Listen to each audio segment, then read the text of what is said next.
কেন্দ্রবিন্দুতে রয়েছে একটি সম্প্রদায় যারা ভারত ও চীনের দুই প্রাচীন সভ্যতাকে একত্রিত করেছে। এটি এমন এক গল্প যা 2 শতাব্দীরও বেশি সময় ধরে এক বৈদেশিক রূপকে বজায় রেখেছে। हम तो अभी 40 साल हो गए, हमने शादी करके आए। शादी करके मेरा हस्बैंड लोग यही काम करता था, नाश्ता का काम, वो चाइनीज नाश्ता। तो हम भी वही बनाने हाथ बढ़ाया, तो हम भी वही सीखा है। अभी तक वही बिक्री करता और दूसरा काम नहीं सीखा।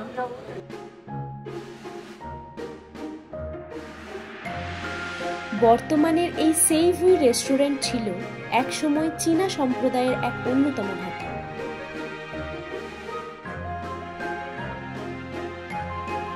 1800 শতাব্দীর গোড়ার দিকে অ্যাথিউ টং নামক এক চীনা চা ব্যবসায়ী বাংলায় চিনিকল স্থাপনের স্বপ্ন নিয়ে কলকাতায় আসেন। হুগলি নদীর তীরে অবস্থিত অছিপুর গ্রামে তিনি বসবাস শুরু করেছিলেন।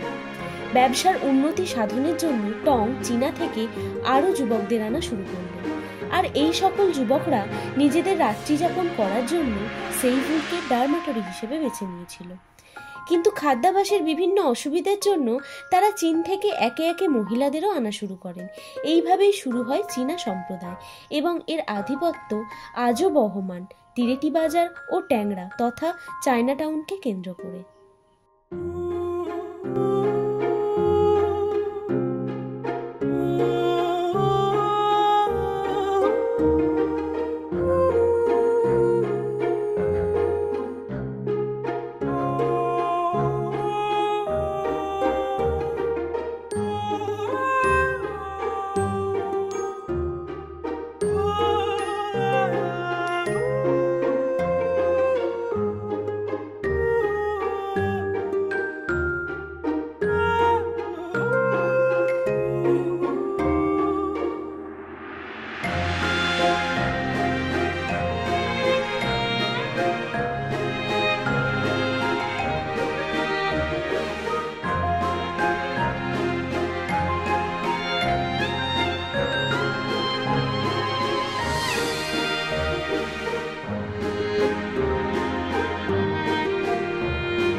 তৎকালীন সময়ে জীবিকা নির্বাহের জন্য চীনা সম্প্রদায় একটি সমৃদ্ধশালী চামড়া শিল্প গড়ে তোলে, যা বর্তমান সময়ে দূষণের কারণে তালাবন্ধ অবস্থায় রয়েছে। কমপ্লেক্সে চলে গেছে, যত ছিল এখানে প্রায় 350 ফ্যাক্টরি ছিল, সব কমপ্লেক্স চলে। আর যারা রয়ে গিয়েছেন তাদের একটি বড় অবদান হলো এখানকার সস ফ্যাক্টরি। চীনা ঐতিহ্যবাহী রেসিপি এবং স্থানীয় উপাদানের সংমিশ্রণে তৈরি এই সসগুলি কলকাতার গৃহস্থালির অবিচ্ছেদ্য অংশ হয়ে উঠেছে। এই অনন্য স্বাদ চীনা এবং ভারতীয় খাবারের মেলবন্ধনকে তুলে ধরে। এছাড়াও কলকাতার খাদ্য সংস্কৃতিতে চীনা রেস্টুরেন্টগুলি খুবই দ্রুত জনপ্রিয় হয়ে উঠেছিল। চাইনিজ হাক্কা নুডলস থেকে শুরু করে সুস্বাদু সুইট অ্যান্ড সাওয়ার ডিশ পর্যন্ত এই খাবারগুলি শহরকে চীনা এবং ভারতীয় স্বাদের ফিউশনের সাথে পরিচয় করিয়ে দেয়। हम लोग का रेस्टोरेंट अभी 10 ईयर्स से ऊपर हो गया है। ये आपको चाइनीज़ फूड ये सब मिलेगा, जैसा soup, chilli chicken, fried rice, rice noodle, ये सब मतलब जो ऑथेंटिक चाइनीज़ फूड है वो सब मिल जाएगा। थोड़ा इंडो चाइनीज़ ही है, मतलब ऑथेंटिक ओनर है, चाइनीज़ का ओनर, सो ऑथेंटिक ही खाना बनता है। रोज़ लगता है, लेकिन ड्यूरिंग वीक डेज में थोड़ा कम रहता है स्टॉल वगैरह। वीकेंड्स में थोड़ा भीड़ ज़्यादा होता है, जैसा सैटरडे संडे, उस समय आपको वेंडर्स लोग थोड़ा ज़्यादा दिखाई देगा। কলকাতায় চীনা সম্প্রদায়ের জন্য এই বিশেষ স্কুলটি তৈরি হয়েছিল 1920-তে, যার নাম মেইগুয়াং। এই স্কুলে চীনা ভাষা এবং ঐতিহ্যগত শিক্ষার পাশাপাশি আধুনিক বিষয়গুলিও পড়ানো হতো। যদিও আজ সেই স্কুল পরিত্যক্ত, তাও স্কুলটি তাদের শিকড়ের মতো।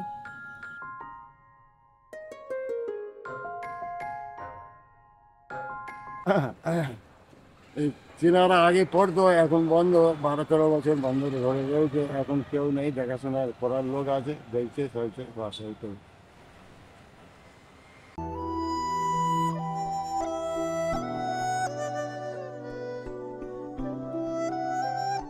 ট্যাংরার সিআইপি চার্চ চীনা খ্রিস্টান সম্প্রদায়ের বিশ্বাসের প্রতীক।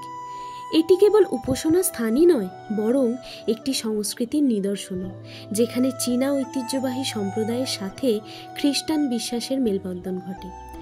কলকাতার হাজার ব্যস্ততার মাঝে এটি শান্তির এক প্রতীক হিসেবে দাঁড়িয়ে আছে, যা প্রজন্মের পর প্রজন্ম ধরে এই সম্প্রদায়ের আত্মিক ও সংস্কৃতির বন্ধনকে দৃঢ় করেছে।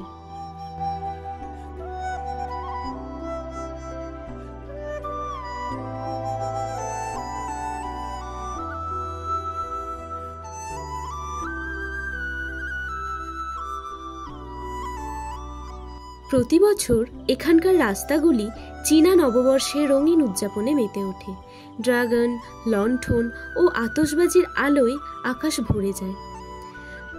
एवरी ईयर होता है। हमारा चाइनीज न्यू ईयर कभी कभी फरवरी में पड़ता है या तो जनवरी में। It depends on the Chinese calendar का हिसाब से।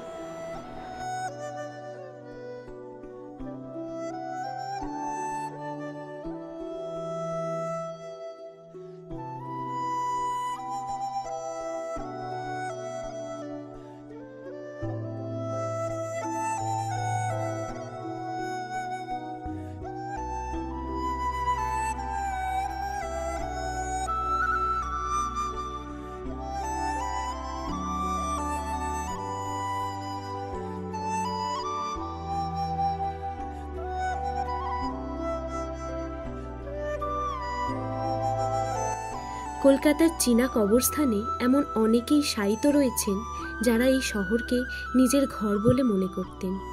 প্রতিটি কবরই যেন এক একটি গল্প, প্রবাস, সহনশীলতা ও বেঁচে থাকার গল্প। এটি শহরের বুকে চীনা সম্প্রদায়ের একটি নীরব সাক্ষ্য।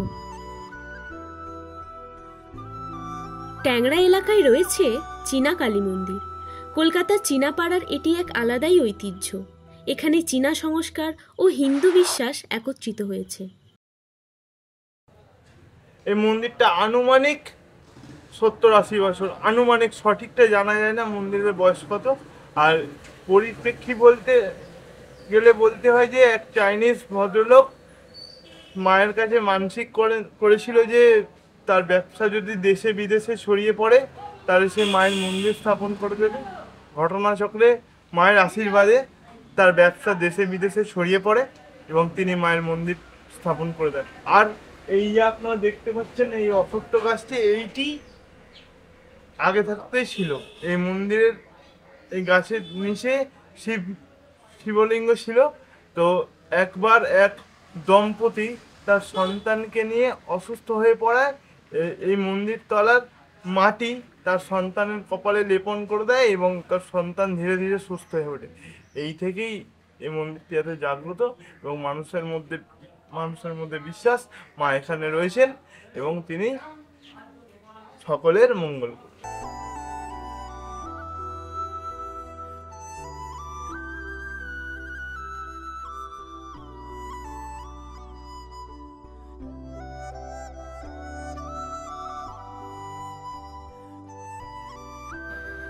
এটি চাইনিজ কালী মন্দির।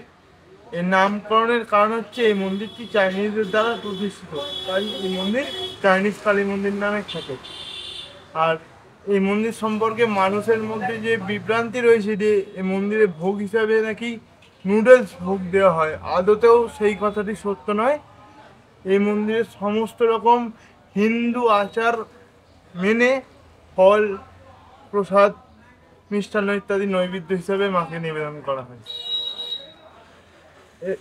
এই মন্দিরে হিন্দু সংস্কৃতি এবং চাইনিজ সংস্কৃতি দুটো সংস্কৃতিকে অনুসরণ করে পুজো করার যে প্রসঙ্গ এখানে ওঠে সেটা বলতে গেলে বলতে হয়, হ্যাঁ, এখানে চাইনিজ মানুষজন কালী পুজোতেও উৎসব পালন করে এবং বাঙালি মানুষেরাও চাইনিজ নিউ ইয়ারেও তাদের সঙ্গে মিলেমিশে উৎসব পালন করে। তাই বলতে গেলে বলতে হয় চীনা সংস্কৃতি এবং বাঙালি সংস্কৃতি এই মন্দিরে এসে মিশে যায়।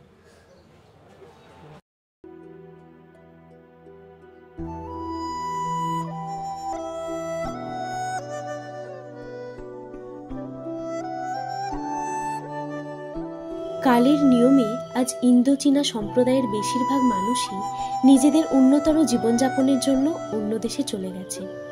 টিরেটি বাজার ও ট্যাংরা রাস্তায় হাঁটতে হাঁটতে আমরা এই শহরের চীনা সম্প্রদায়ের এক স্থায়ী উত্তরাধিকার দেখি, যারা নতুন প্রজন্মকে অনুপ্রাণিত করছে এবং চিরকাল কলকাতার অংশ হয়ে থাকবে।